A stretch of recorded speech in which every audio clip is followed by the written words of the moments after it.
the biggest cruise ship in the world is Royal Caribbean's Icon of the Seas.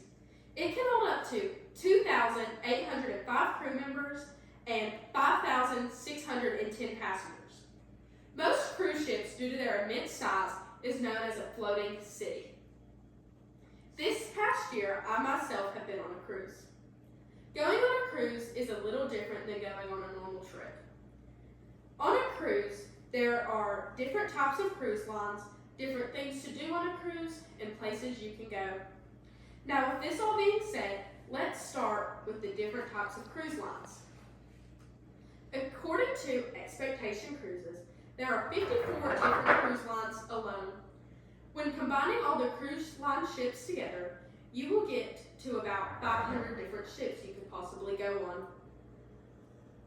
Some cruise lines are more luxurious than others, but with that, you will have to pay more for those than you would a common cruise line.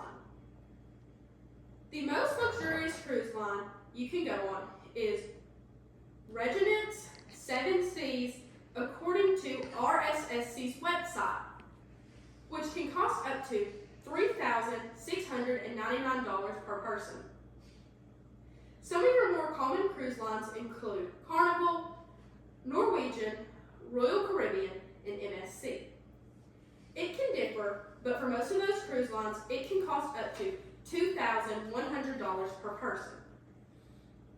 But it all depends on which room you get. It can cost more for a balcony room than it would for an estate room.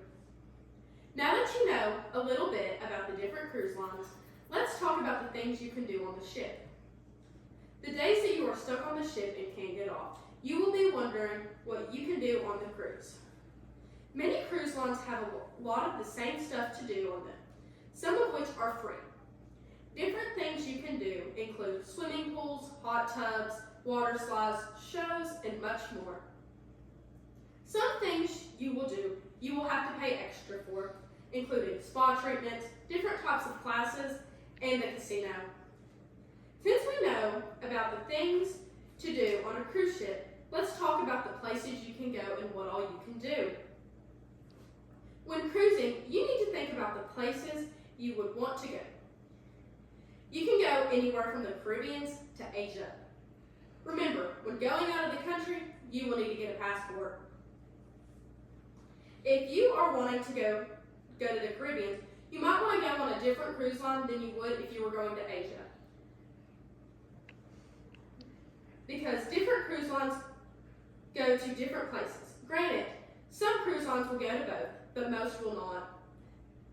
When at your destination, you will need to be thinking about what excursions you will do there. The different types of excursions include scuba diving, sightseeing, beach days, and many more. Another thing about the different cruise lines is that most of them have their own private destination. This means that only that cruise line is allowed to go dock there. There is no other cruise lines allowed to be there. As you have heard many different times in this speech, many different cruise lines offer different things. Cruises can take you to different places and still have a lot of stuff to do on the ship at the same time. Destinations and the port you will begin your vacation at is key in determining which cruise is right for you.